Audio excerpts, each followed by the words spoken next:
இந்த நாளிலே நம்மை தேடி நம்முடைய குடும்பத்தை ஆசீர்வதிப்பதற்காக, நம்மளுடைய தொழிலை ஆசீர்வதிப்பதற்காக, நம்முடைய பங்கில் உள்ள அனைத்து வேலைகளையும் தொழில்களையும் ஆசீர்வதித்து உங்களை மேன்மையான இடத்தில் வைப்பதற்காக நம்மை தேடி வந்திருக்கின்றார்.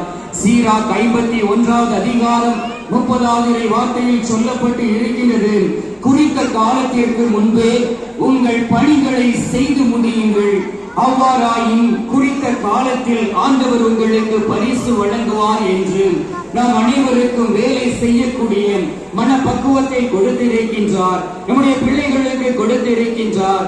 ஒருவேளை நீங்கள் நேர்முக தேர்வுக்காக உங்களை தயாரித்துக் கொண்டு இருக்கலாம், வெளிநாடுக்கு வேலை செய்ய வேண்டும் என்று சொல்லி உங்களை தயாரித்துக் கொண்டு இருக்கலாம்.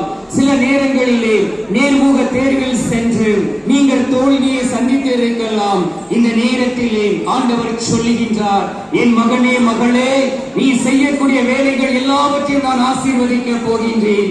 என் மீது விசுவாசம் கொண்டு இந்த நேரத்திலே நீ ஜெபிப்பே ஆனால் நான் உன்னை ஆசீர்வதிப்பேன். கொலோசியர் 3வது அதிகாரம் 23-24 வார்த்தையில் சொல்லப்பட்டு இருக்கின்றது, நீங்கள் செய்கின்ற அனைத்து வேலைகளையும் மனிதருக்காக அல்ல ஆண்டவருக்காக செய்வீர்கள் என்று உணர்ந்து உளமாற செய்யுங்கள், அதற்கு கைமாறாக ஆண்டவர் உங்களுக்கு உரிமை பேறு அருள்வார் என்று.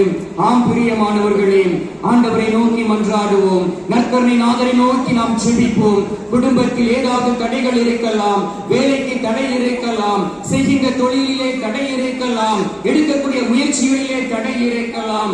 அனைத்தையும் உடைத்து இந்த நேரத்திலே நம்முடைய பங்கிலே, நம்முடைய வாழ்க்கையிலே, குடும்பத்திலே, தொழிலிலே, தொழிற்சாலையிலே ஒரு அற்புதத்தை செய்ய நற்கருணை நாதர் வந்து இருக்கின்றார். அவரை நோக்கி நாம் மன்றாடுவோமா? எங்கள் பரலோக தந்தையே, இயேசு கிறிஸ்துவே, தூய ஆவியே, அருமையான இந்த நேரத்திற்காக உமக்கு நன்றி சொல்லி உம்மை துதிக்கிறோம் அப்பா.